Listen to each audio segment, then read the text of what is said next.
Hello दोस्तों, नमस्कार। आप सभी का स्वागत है एके स्टडी सर्कल में।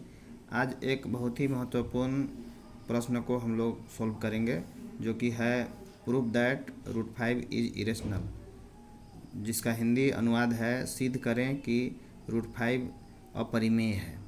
मतलब हमें सिद्ध करना है कि √5 एक अपरिमेय संख्या है।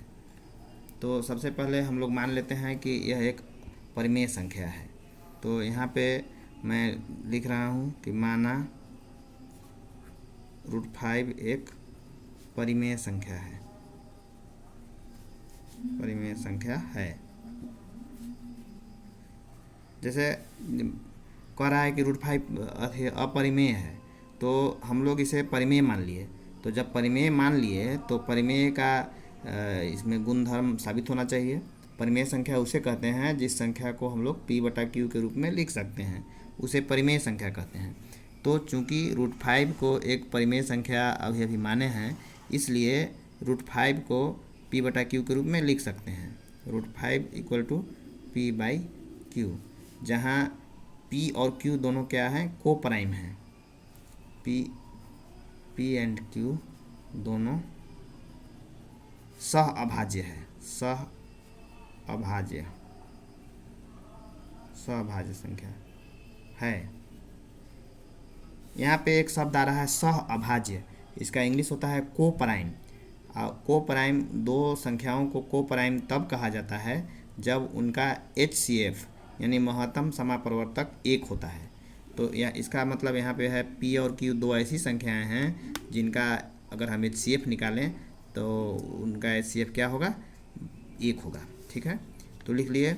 अब यहाँ पे बाई 1 लगा लेते हैं और क्रॉस मल्टीप्लिकेशन कर देते हैं। यहाँ पे क्या हो जाएगा, √5Q = P। यहाँ से Q बराबर हो जाएगा √5 P/√5। ठीक है, ये हो गया। अब क्या करते हैं कि दोनों तरफ स्क्वायर कर देते हैं।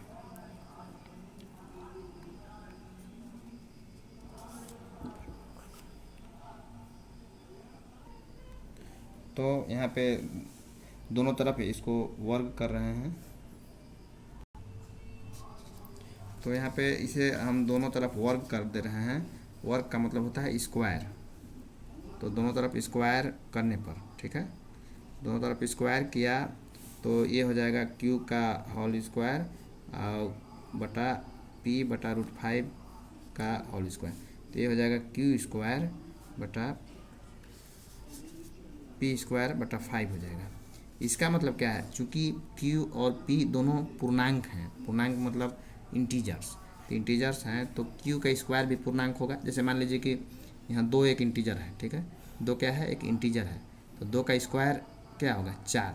4 भी एक इंटीजर है, क्योंकि इंटीजर होता क्या है, इंटीजर देखिए होता है जिसमें 0 भी शामिल होता है और 1 2 3 4 इस तरह से बढ़ता है और -1 -2 -3 इस तरह से दोनों तरफ बढ़ता है, वो इंटीजर होता है। तो 2 एक इंटीजर है तो 2 का स्क्वायर 4 भी एक इंटीजर है, तो Q² भी एक इंटीजर है और P² भी एक इंटीजर है। और यहाँ पे P² को बाई 5 का मतलब है कि P² में 5 से भाग जा रहा है, तब तो एक इंटीजर आ रहा है। तो इसका मतलब हुआ कि P² 5 से विभाज्य है, ठीक है, कोई बात नहीं, P² 5 से विभाज्य है। अब आगे चलते हैं। तो जब P² 5 से विभाज्य है तो हम P को रख सकते हैं, ये 5 से विभाज्य है तो 5R रख सकते हैं, क्योंकि कोई भी संख्या किसी से विभाज्य होता है तो उसको पूरा उसमें डिवाइड होता है। जैसे मान लीजिए कि 20 है, ये 5 से विभाज्य है, तो 5 से विभाज्य है तो इसको हम क्या लिख सकते हैं, 20 को लिख सकते हैं ना, ये 5 गुना 4 लिख सकते हैं, जहाँ 4 भी एक इंटीजर है। उसी प्रकार से यहाँ R को इंटीजर मान लिया गया है, तो P बराबर 5R रखने पर रख दिया। अब इसमें रख रहे हैं, देखिएगा Q² बराबर इसमें 5R का होल स्क्वायर रख दिया बटा 5, ठीक है। 5R का होल स्क्वायर हो जाएगा 25R² बटा 5, ये कट जाएगा 5 से, तो 5 यहाँ से हो जाएगा Q² बराबर 5R², ठीक है। यहाँ से निकालेंगे तो यहाँ से 5 इधर चल जाएगा तो Q² बटा 5 बराबर हो जाएगा R²।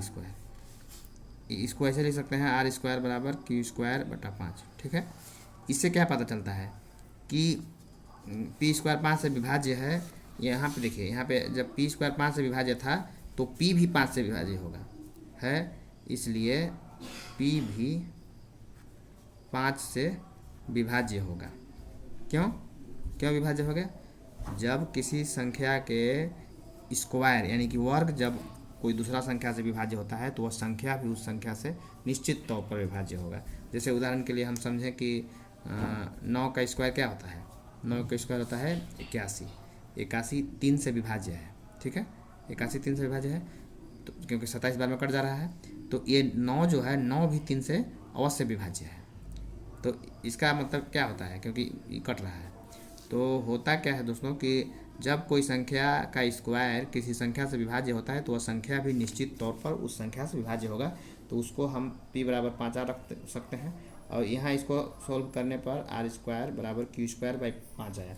इसका मतलब क्या हुआ कि क्यू स्क्वायर 5 से विभाज्य है।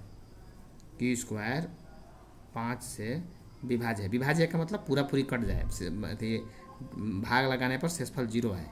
ठीक है, और जब क्यू स्क्वायर 5 से विभाज्य है तो इसलिए क्यू भी 5 से विभाज्य होगा। क्यों क्यों विभाज्य होगा?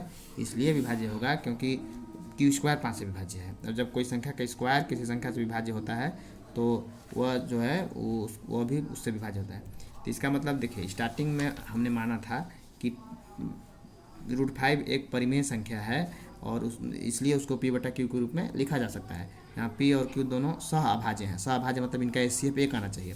और हम लोगों ने क्या देखा कि यहाँ p 5 से विभाज्य है, देख रहे हैं, और यहाँ q भी 5 से विभाज्य है। इसका मतलब इनका HCF 1 नहीं है, इसका मतलब इनका HCF क्या है? 5 है। क्यों 5 है? इसलिए कि क्योंकि दोनों 5 से विभाज्य है। ठीक है, मैंने कम से कम 5 तो इनका HCF है ही, तो यानी कि हम जो माने थे एक वो गलत था।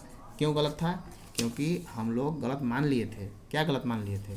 ये गलत मान लिए थे कि √5 एक परिमेय संख्या है, यही गलत मान लिए थे, इसीलिए हम लोगों को विरोधाभास प्राप्त हुआ। ठीक है, अब किसी लड़का को लड़की मान लेंगे तो अंतिम में परिणाम तो गलत मिलेगा ना, इसीलिए हम लोगों को परिणाम गलत मिल गया। इसका मतलब क्या हुआ? अतः ये क्या है? P और Q दोनों, P और Q दोनों 5 से विभाज्य है। ठीक है, 5 से विभाज्य है, 5 से विभाज्य है और इसलिए P और Q दोनों 5 से विभाज्य है, इसलिए P और Q दोनों सह अभाज्य नहीं है। सह अभाज्य नहीं है ना। ये विरोधाभास प्राप्त हुआ, विरोधाभास। ठीक है, विरोधाभास क्यों प्राप्त हुआ? इसलिए विरोधाभास प्राप्त हुआ क्योंकि हम लोग इसको गलत मान लिए थे। ठीक ना, तो लिख देंगे कि सहअभाज्य नहीं है, ये विरोधाभास हुआ। अतः √5 एक परिमेय संख्या नहीं है बल्कि अपरिमेय संख्या है। क्या लिखेंगे? अतः √5 एक अपरिमेय संख्या है, अपरिमेय संख्या है। समझ में आ गया? देखिए, मूलतः यह अपरिमेय संख्या ही था, लेकिन इसे ये साबित करने के लिए इसको परिमेय संख्या मान लिए, क्योंकि अपरिमेय संख्याओं का ज़्यादातर उसमें जो है संक्रियाएं नहीं की जा सकती हैं, इसलिए परिमेय संख्या मान करके उस पर कुछ संक्रियाएं करने का कोशिश किया, लेकिन अंततः हमें विरोधाभास प्राप्त हो गया कि ये दोनों सहअभाज्य नहीं है। इसका मतलब ये हमारा मानना ही गलत था।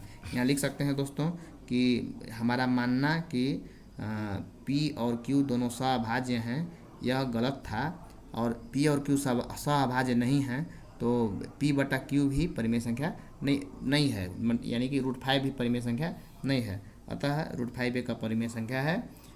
इसी के साथ आज का क्लास को समाप्त करते हैं। बाय बाय, जय हिंद।